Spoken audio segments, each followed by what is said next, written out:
Bulvinaaka, and welcome to our very first Palanor session. We are Marama Insight, and we are a group of 10 Fijian women living around the world. We decided to create this space so that we can come together and share our personal stories and experiences, and especially with all the challenges that we go through in our day-to-day lives. We hope that these conversations will be informative and fun, and we hope you'll enjoy them. Before I introduce the panel to you, I'd like to introduce the topic. The topic today is going to be on COVID-19 and how we've coped so far. My name is Anna Harvey, and I live in England. And now I'll go to the panel to introduce themselves. Isa Bulvinaaka and kia ora, my name is Saini and I'm based in New Zealand. Bulvinaaka, I'm Newmai Hamilton Peach and I live in Malaysia. Bulvinaaka, I'm Vani and I live in Sydney, Australia.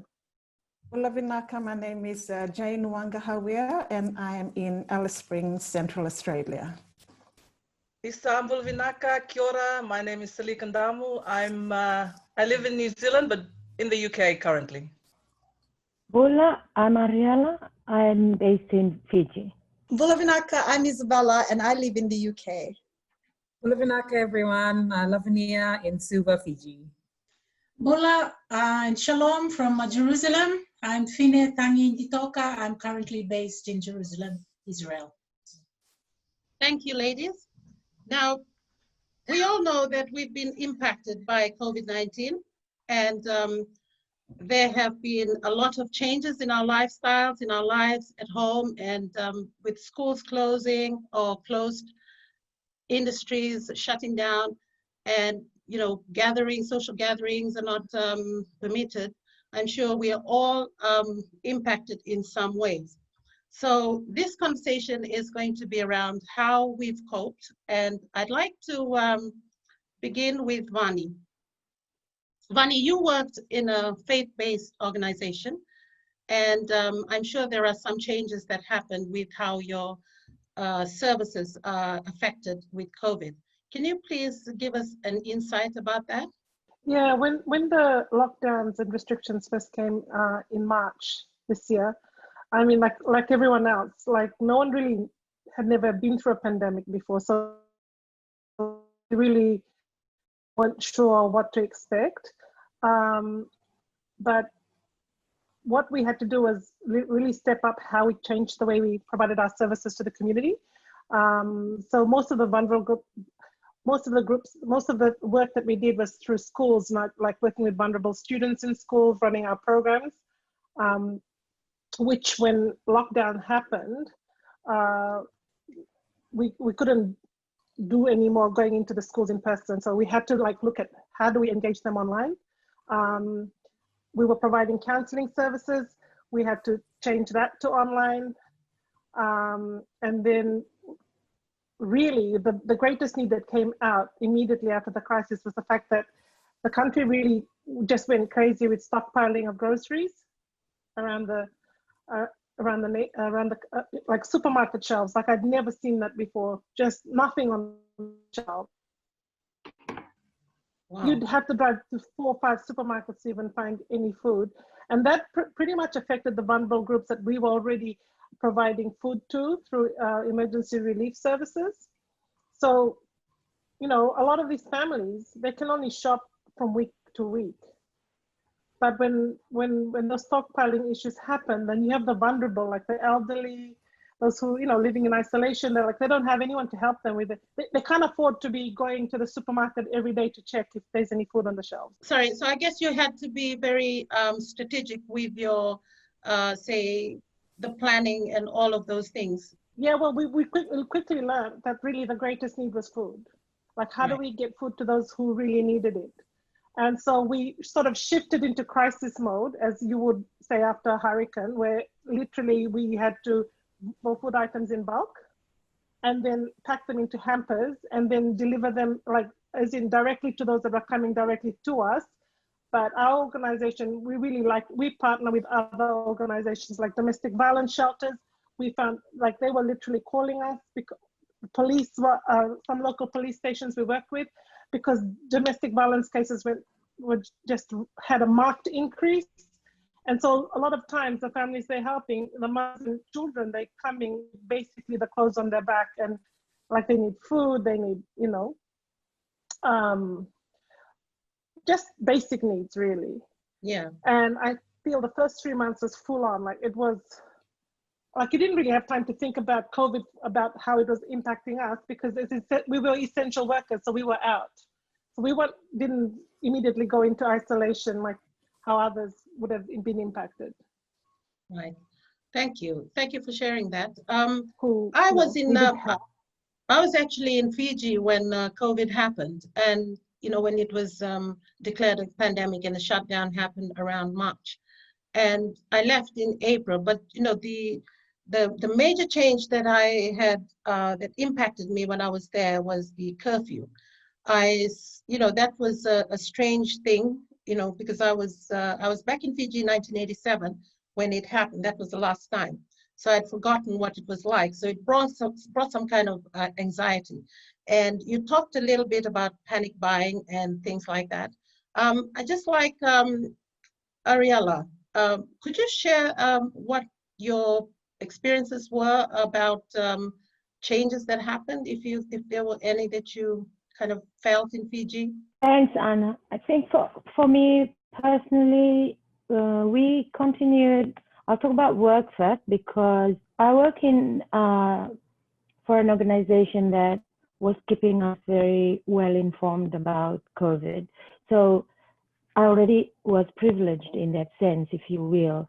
I was getting very good and facts, like I was very well informed about COVID, the impact that it was having across the globe already before we started feeling it here in Fiji.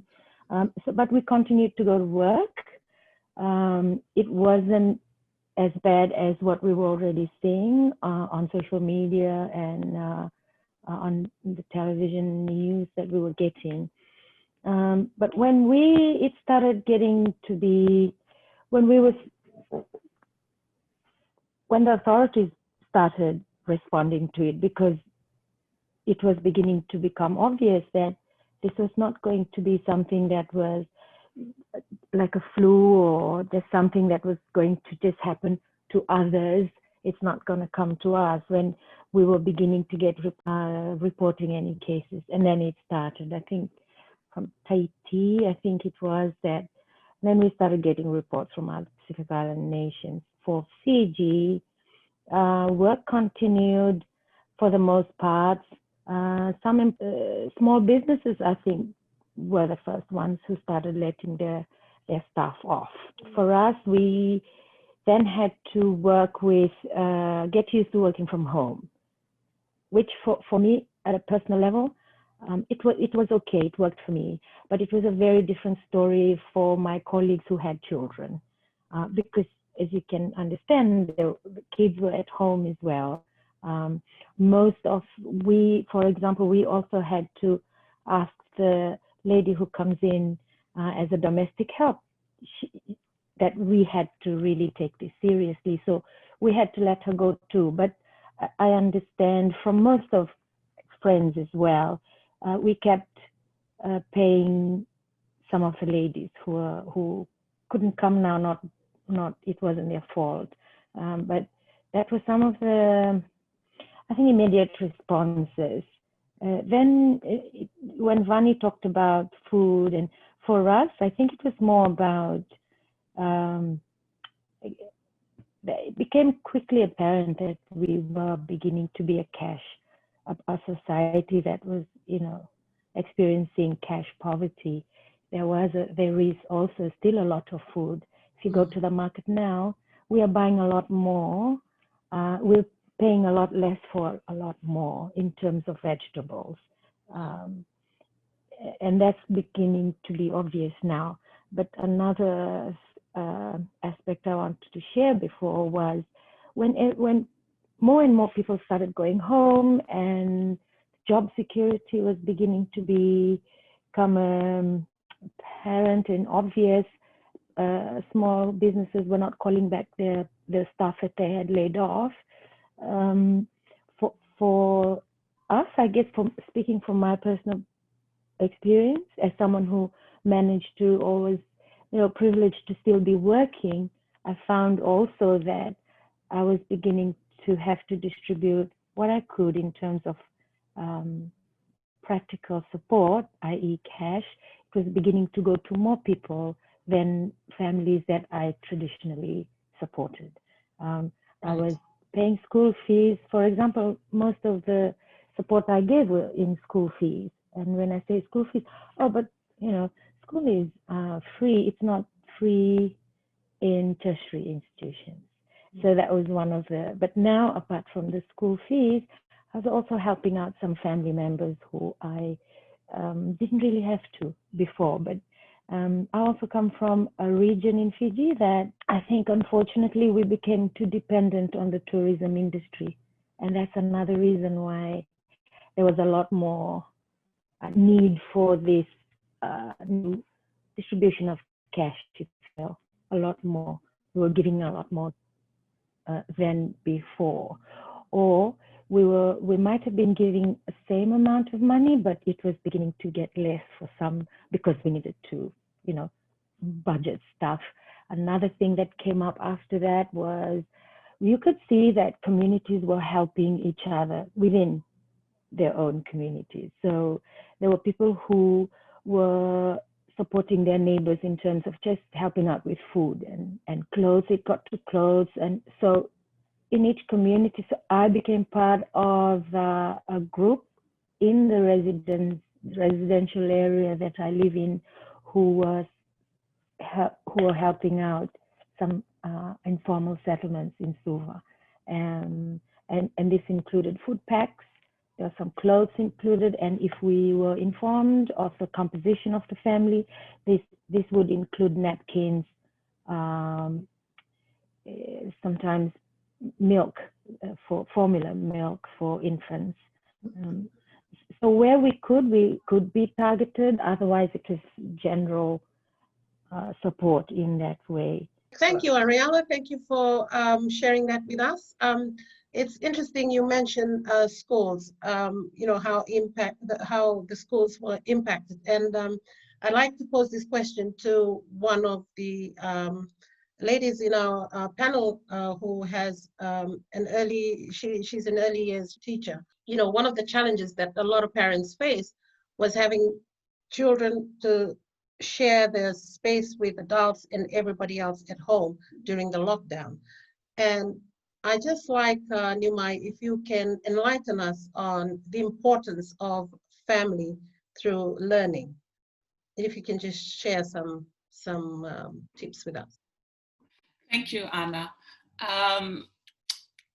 Children go to school to learn.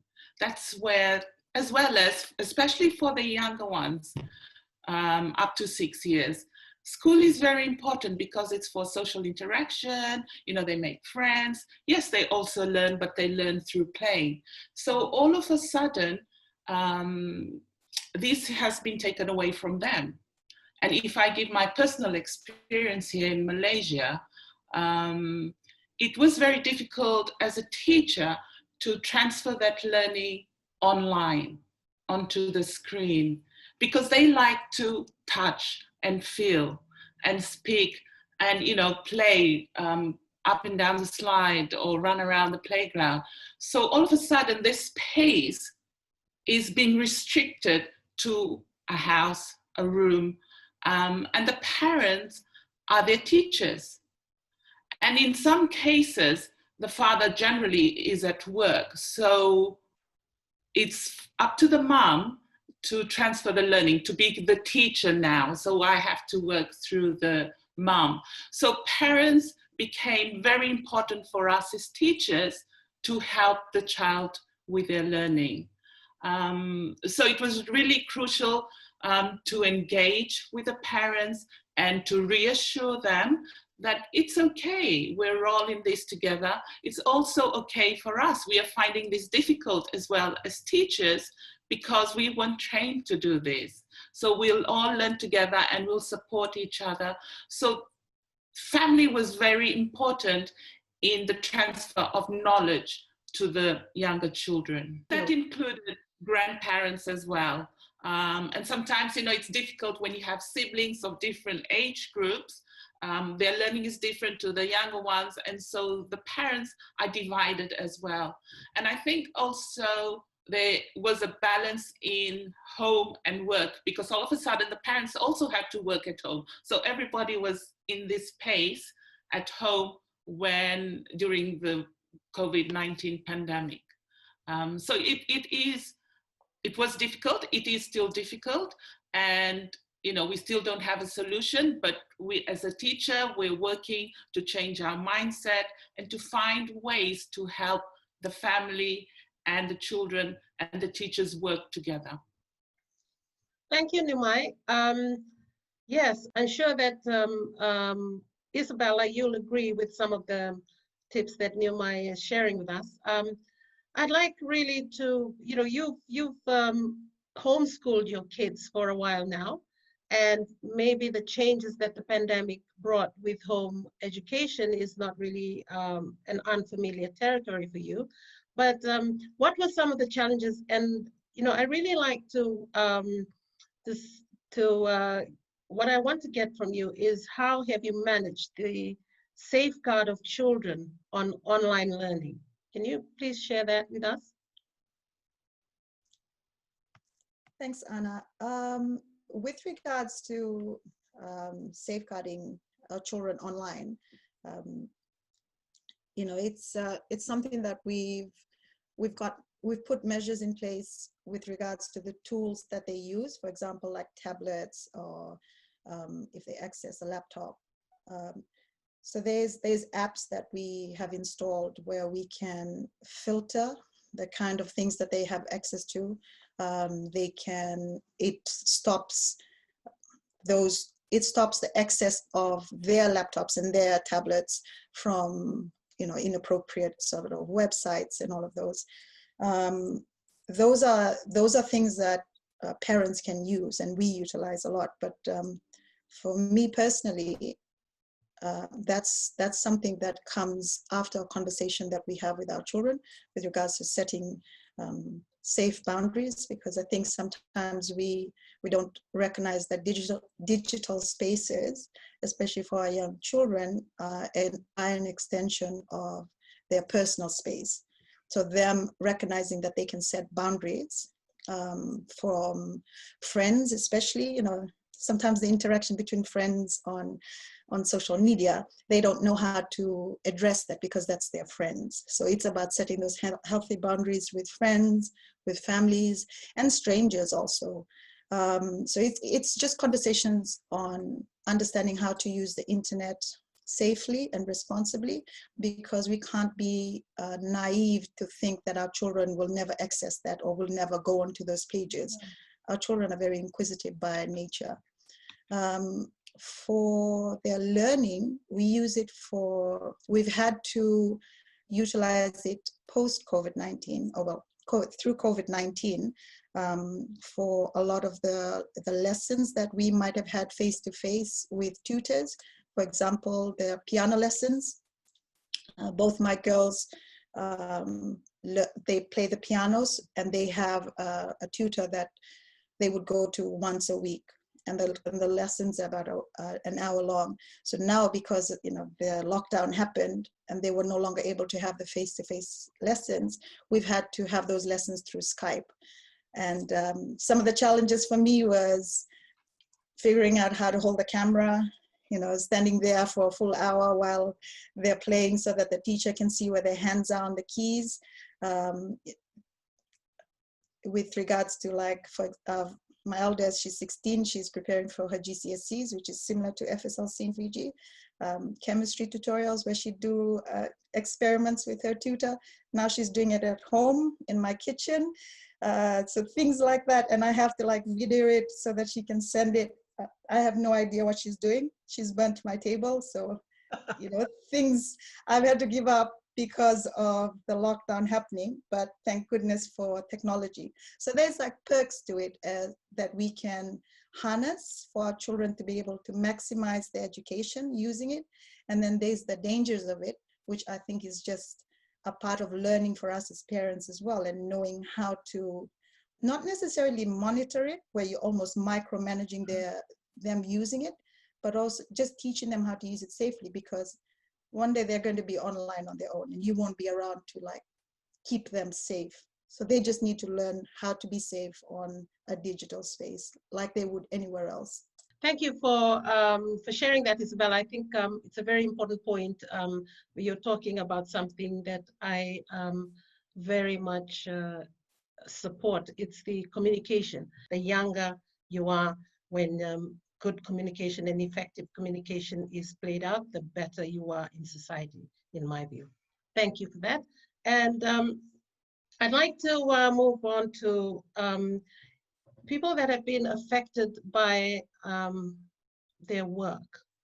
And I think we have Silika, who has been flying for a long time with different airlines. Can you share with us how COVID has impacted on your work, please? Thanks, Anna. COVID has really affected, for me, it's a personal journey this year, with loss of a job, with a major health scare in the beginning in January. It's, for me, I see it as a year of restoration for myself and my family.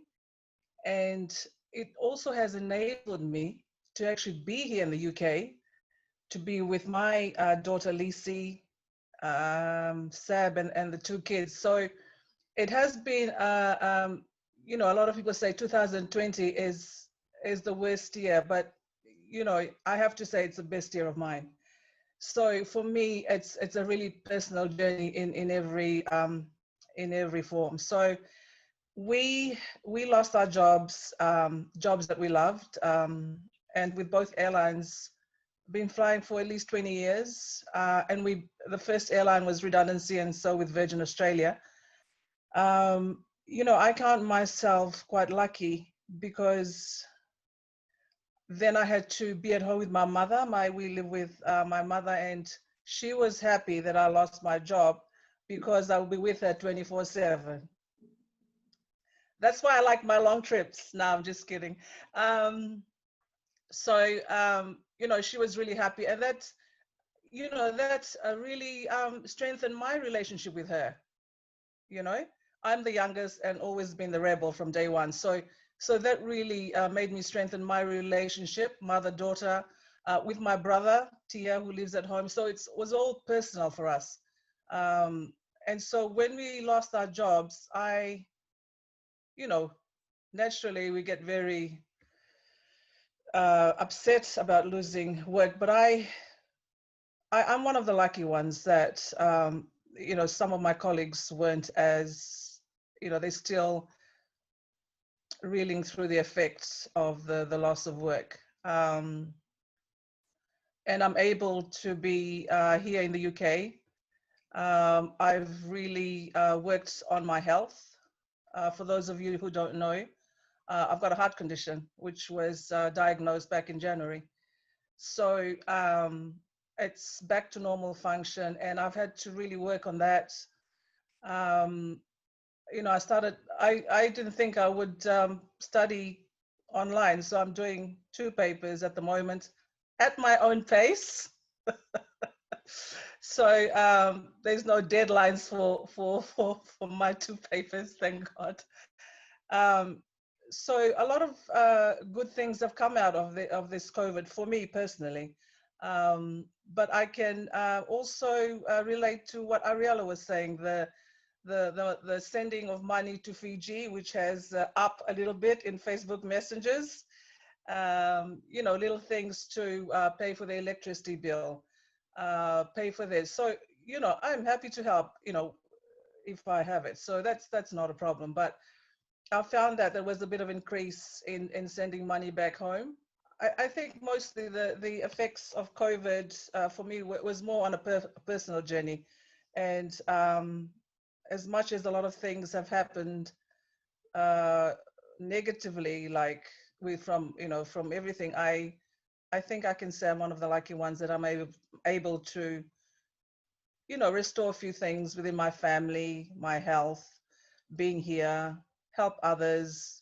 Yeah, so I can say it's brought about a lot of goodness to this year for me. Thank you very much, Silika, for sharing that with us, and especially your personal story about your health.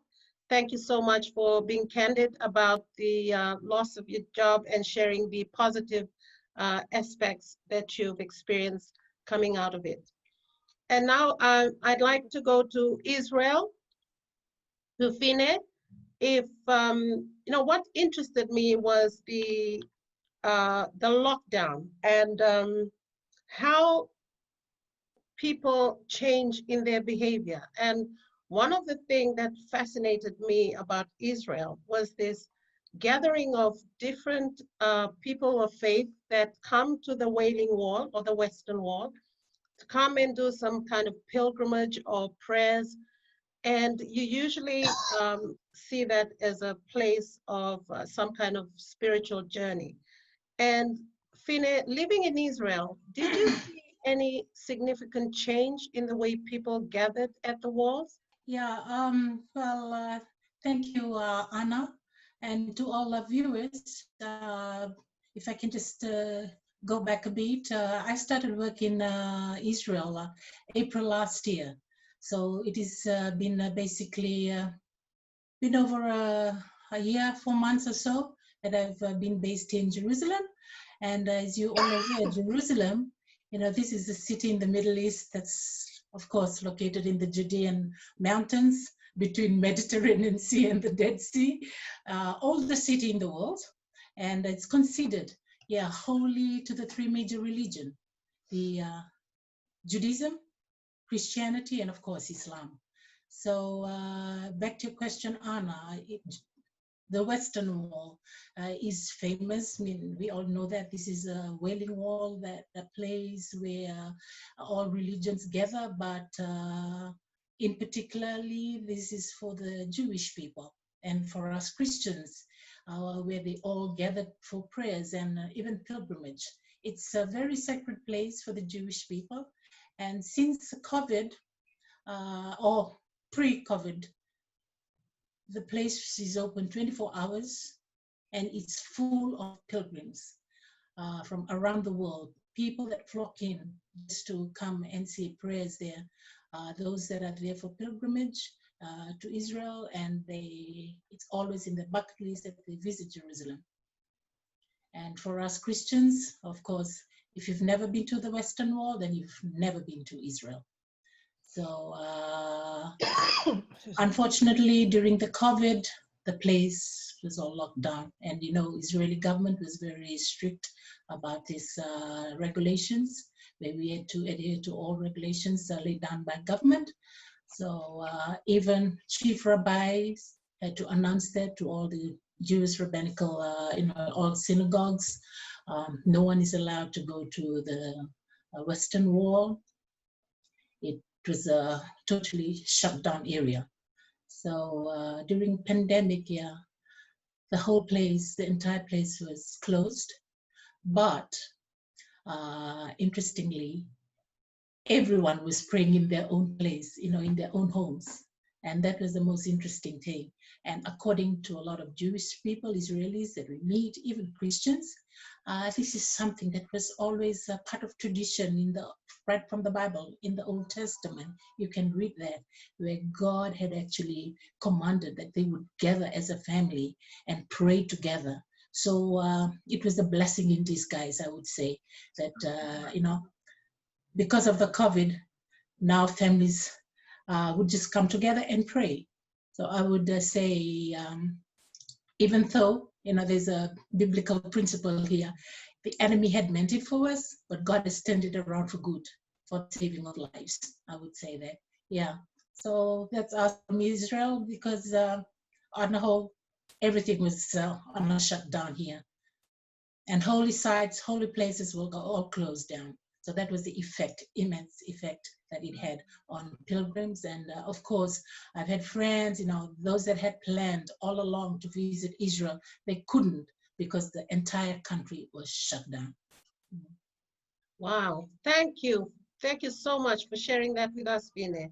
It really brings home how important it is and what COVID has done in bringing people together in the home and to kind of reflect on what we do as families and, you know, the famous Bible verse that we all know, start from Jerusalem. And, you know, this is so good that, I mean, some of this, you know, we've got impacts that were negative in terms of the shutdown and people losing their work. And now you've got like positive things that come out of it. And thank you for sharing that. Now we go to New Zealand. Seni, you know, New Zealand was one of the countries that really had strict measures.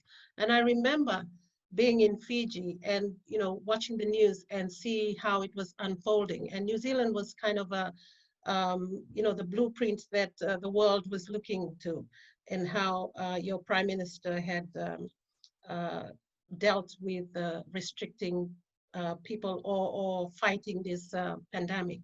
Can you please share from your personal view, you know, especially being a young single mom with a job as a flight attendant, can you give us some insight into how you dealt with it?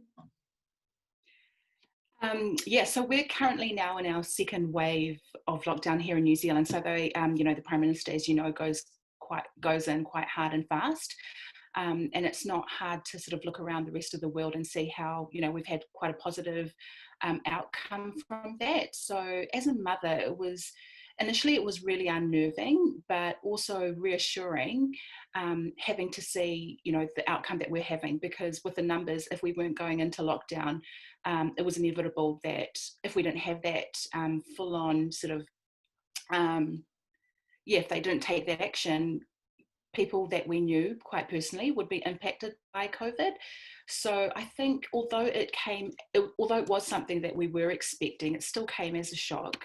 And as a mother of two, in terms of coping, I had to just be really intentional about what we were feeding ourselves.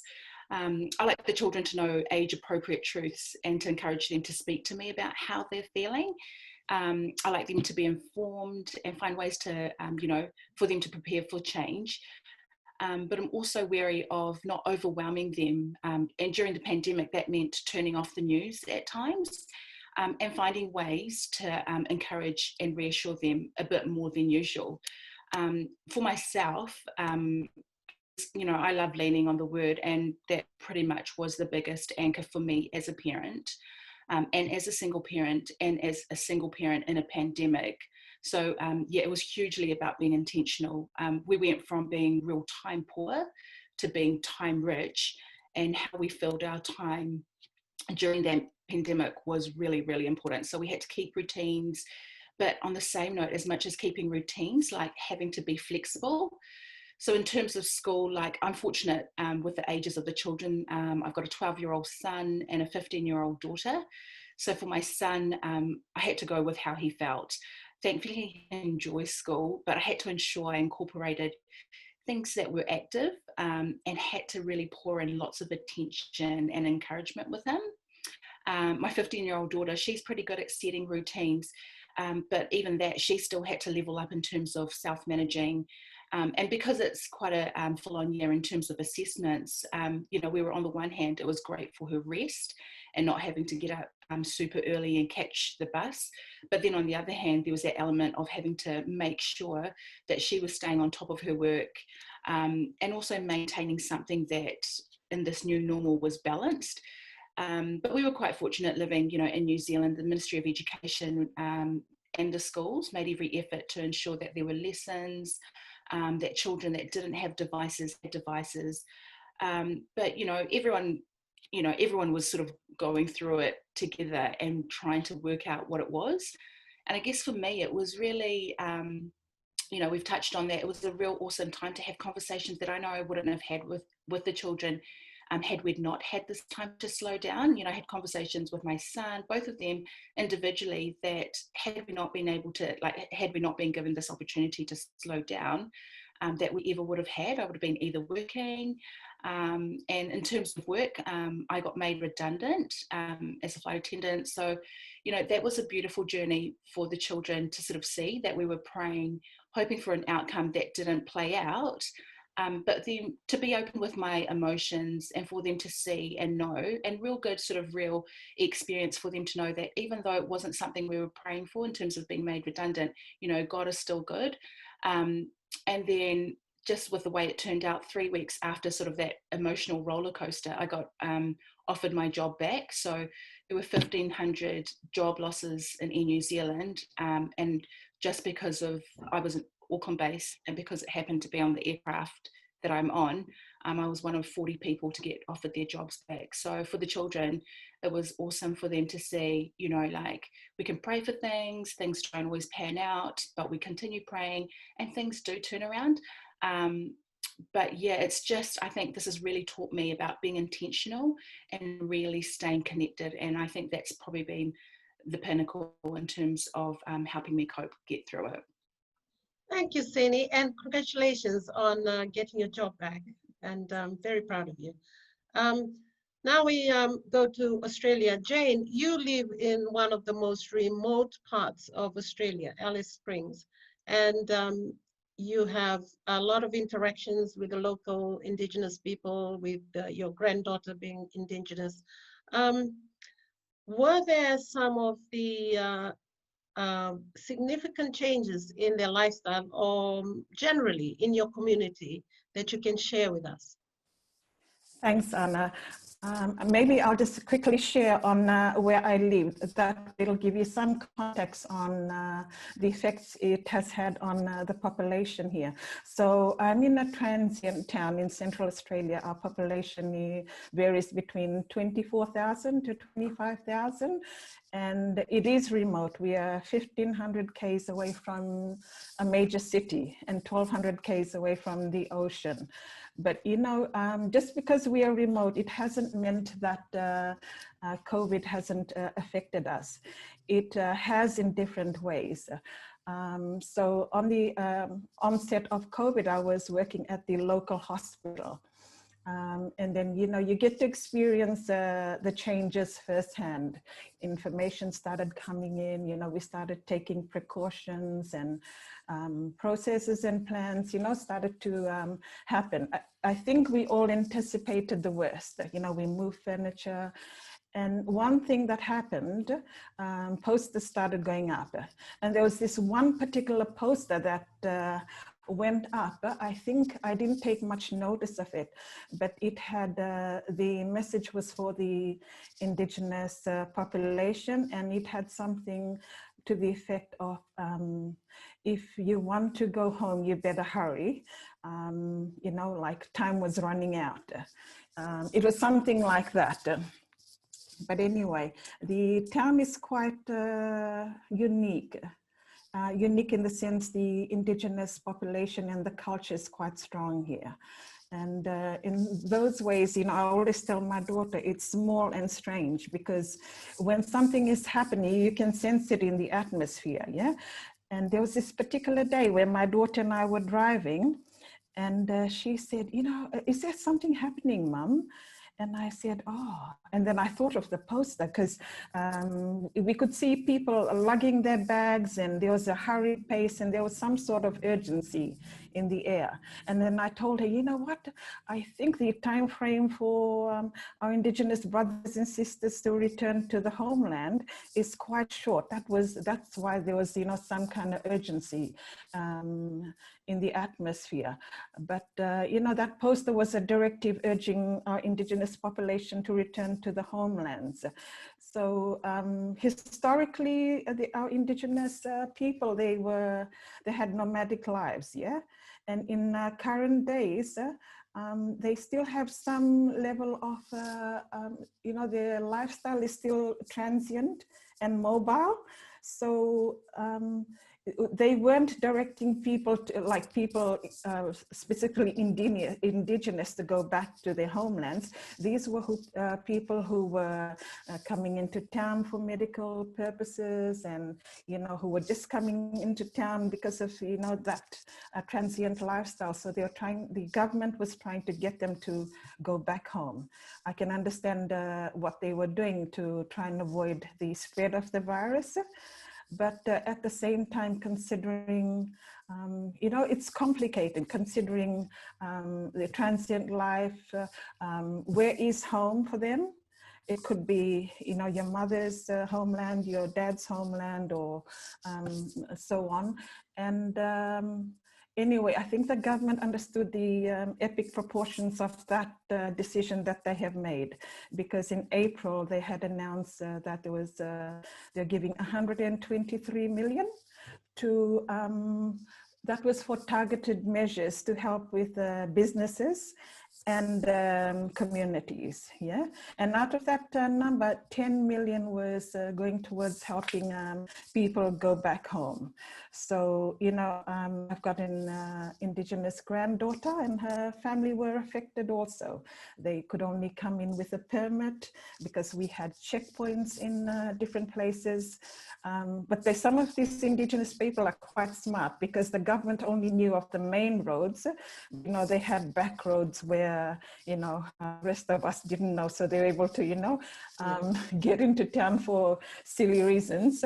Not silly, I shouldn't say that, but yeah. So it was quite interesting, because we heard a lot of the government with their repatriation process, bringing citizens back into the country. But at the same time, we had in a community level where, we had Indigenous people, going back to their homelands. But I think, COVID has been a teacher for all of us. I can, all your accounts have, shared how, it's been a personal journey for us. And for me, it's been the same, like while I'm huffing and puffing about, the lack of Dettol on the shelves, I have to think, some of these people have to make a decision, where will they go? So yeah, I thought if there was a good example on how our locals have been affected, it would have been this one. Thank you, Jane. And I think, what you shared there is really brought home the notion about, there are some people who were affected by COVID who was scrambling for toilet papers in, big commercial cities. And then you have people who are scrambling for home, for a place to go and stay safe. And I think that really brings it into perspective and makes us think how, fortunate we are in places that we live. And probably, for me, it really makes me think, like, why do you complain sometimes? So thank you for sharing that with us. And lastly, we'll go back to Fiji. And Lavinia, with your work and your personal life, please just share with us some of the big changes that you went through in Fiji. Thank you, Anna. I think, like most of us, I've also been going through that personal life journey, also one of health. Now in hindsight, I actually thank God because prior to COVID, I was going through also health issues. Hadn't been at work and just sort of trying to find that balance. So I had gone to this retreat. It's in Navilau in Ra. So just to have that sort of detox thing and all that stuff. So it actually worked quite well. So by the time I got back into work, it was just a few days, and then we were told we had to start working from home. So in a way, I felt like God was preparing me for that process. And I think we all face that in our lives when, probably you think it's an adversity, but then eventually you look back and it was actually sort of a preparation. So in terms of my personal health, I've been really thankful. And like some of you also, it's been really about changing perspectives on a lot of things. I've changed perspectives in terms of just looking at every situation and really trying to be positive. And I know that like all of us, it's a personal journey, and you really can't control everyone else. And what, I remember when the news came out, even the communication, as much as people tried to, to follow the rules about not shaking hands, I'd be sitting in town and I could see people like, they, do a fist thing, but then they'll laugh and then they'll shake hands because it's like, okay, this is not us, so it's sort of like casual reaction to the serious information. So I think for me, it was more, I was actually panicking because I also look after my 73-year-old mom. And when I say look after, it's not that I have to care for, it's because she can't keep still. So that was for me the panic button, because I started, getting all these worst case scenarios of her, and she always kisses everybody that she meets. So I was, like, Mom, didn't you just hear what they said? You're not supposed to touch anyone. Oh, but I haven't seen them in a long time. So it was really difficult. I was actually stressing to the point where as soon as they said lockdown, I said, you know what? I'm packing you up, all of you, with all the nephews and things, and took them to the village. Thankfully, that's in Tailevu, so I could actually drive them there, Tailevu North. So, it was like doing all the shopping, and I just felt more at ease knowing that she was, kind of locked away and not walking around town where, hugging people. So I think that was part of the process for me, and just this, spiritual journey also, realizing that, you just have to go back to God, back to the word, and sort of just really focusing. And I think that trip to Navila really helped me, because I've really now kind of, in terms of coping, really looking for that balance in my life. I think pre-COVID, I was, I'd try to stay till work till late, but now it's like, okay, it's home time. You can only give so much. So really focusing on my health, my diet. I've, been eating vegan now for almost 6 months, which is hard to do, like, especially at work. It's like, oh my God, you don't even eat fish. And I'm like, yeah, I know what fish tastes like. So I'm fine. I'm not going to die if I don't eat fish for now. It's just all of these things. And every day I feel like I have this, like they say, oh, you should set up your little information booth, because they keep asking questions like, what's the trick? You've gone from this to this, and all these questions about what am I eating? What do I don't eat? So I have like a standard email where I say, okay, you want to know more? Then I just click send, trying to share the information about, how it has helped me. So I guess in reflection, I really, like Slick said, it's actually turning out to be a really good year. Because, taking control of my own personal health, finding that balance, and of course, perspective. So whatever happens, you try to look at things positively, which I know it's not an easy thing to do. But I just really thank God, I think, through all of this. And like Sini was saying, being intentional in terms of your relationships, you just, I think you take people more seriously also in that, sometimes you're kind of used to just, I know, like for me, I take my professional life a bit too seriously. Then every conversation I was having was kind of linked to work. And so every time I'm like, I quickly find some gaps so that I could find a way to collaborate or something like that. And so I'm trying to minimize that and sort of just, okay, just try to get to know people for who they are. You don't have to try to link everything to your work. It's completely okay. Yeah? So I think there's just been a lot of change, even exercise, which I used to dread doing. And, I remember when I was a child, my father used to tell me, Lavinia, I think you're gonna eat us out of this house, like really love food. And, like I thought I was gonna die if I didn't have that last piece of chicken or something like that. But so it's been good, and I've really enjoyed the year so far, and supporting family. We live in an like extended family, so we've grown up where my siblings' children, they've grown up like siblings also. So everyone's really close, and having to support as families, and just really really re-looking at the way we relate to one another, particularly as family. Yeah? So I think I've been enjoying that, and particularly with children. I remember my nephew saying, oh, you know, it's like they just, you know, they, like I was hearing from him that the new normal has become the old normal so far. So like people didn't have conversations about them being back in school. And, you know, after that almost I think almost 2 months break, and not having conversations about getting back to school and then being in school and getting used to be back in the classroom. So it's been difficult. And then I'm like, oh, sorry, I'm so sorry. I didn't, do you want to talk about it? You know, something like that. So just like everyone's saying, being intentional, and particularly for children, I think really paying attention to how they're experiencing things, because as adults, of course, we can cope, but you have to take that extra special effort for children because it takes a bit longer for them to process things. Yeah? So I think overall it's been good.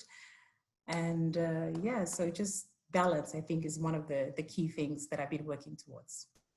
Thank you very much, Lavinia. And I think, you know, what you've left with me there at the end is the balance, you know, bringing some kind of balance into your life is probably a lesson to learn, that we practice it in case, you know, something happens. I'm sure this pandemic will not happen in this way in our lifetime again, but in case of some other kind of disruption, we know, you know, if we learn to practice doing things in moderation or balance, I'm sure we'll be okay. Anyway, thank you so much, ladies, for sharing those stories with us and your personal experiences and what you've gone through. And thank you for sharing how you've managed to overcome some of the difficulties or challenges you went through during the pandemic.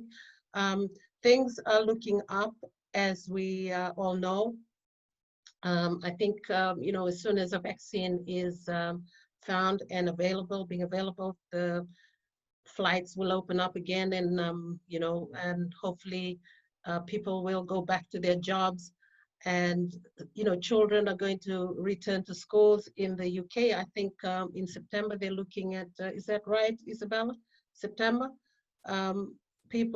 schools are reopening, and anyway, what I've found in our conversation is the importance of communication, the importance of family support, and in terms of the job that you do, Vani, the importance of community support. And I think in this time, we are able to kind of sit, you know, we're forced to stop what we're doing and review and reflect on ourselves and what we're doing. And I think, you know, the compromises we had to do or to make in order to deal with all the challenges. And with that, I thank you. And viewers, I hope you enjoy the conversation, and we will be out with more conversations in months to come or weeks. And we will let you know on our page, the Marama Insight on Facebook. We'll have updates of what we're doing. And thank you so much for listening in. Binaka.